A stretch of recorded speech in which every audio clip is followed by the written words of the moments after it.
It could well be that you've modified your carton in 3D and now you need to get from your 3D model, you want to get that line work back into Illustrator to make an updated cutter guide that you can use for artwork.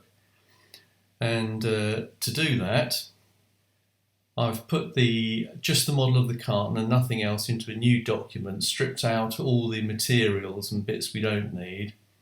And you can see at the moment we've got the structure on there, which we won't want to take a simple bit of line work back into Illustrator. So to get rid of that, highlight and extrude, open up the eye icon, double click the extrude icon there, we can close the eye icon, and you'll see it's selected all the extrude objects.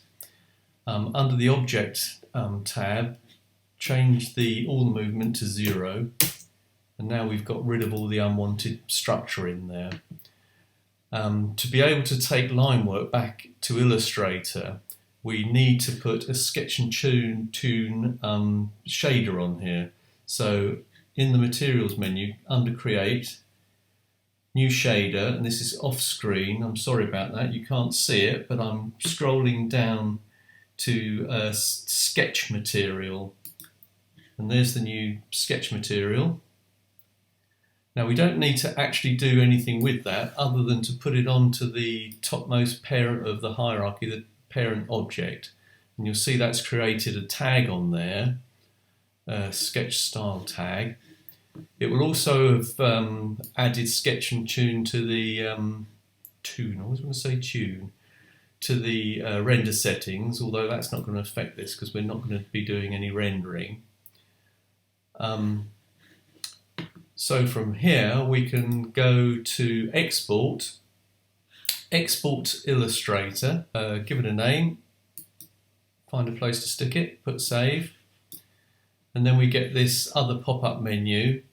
We need to make sure that the output is Editor rather than Render or Custom, because we just want to export the line work. We don't want it to be affected by the render, so just click OK, and that's done it. So we can go over to Illustrator now, new file, here it is. We get another pop-up saying do we want legacy artboard, just click OK, that's fine.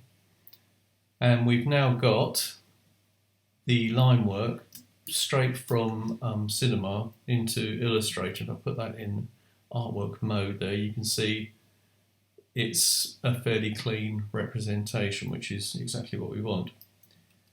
Now, you can refit the artboard to it simply by going to Object, Artboards, Fits to Selected Art. And there we are. Now you've got line work on an artboard in Illustrator direct from Cinema. One thing to note is that if you look up here, it looks like it's all nicely stroked, but incredibly fine. The reason for that is that it's got a stroke on it, but it has no thickness. So Illustrator's at a bit of a loss as to how to represent that. So if you stick any line weight on there, I'll put 0.25 so it's nice and fine, redo it, and then you've got a nice clean piece of base artwork to start your cutter guide with. And that's about it. See you next time.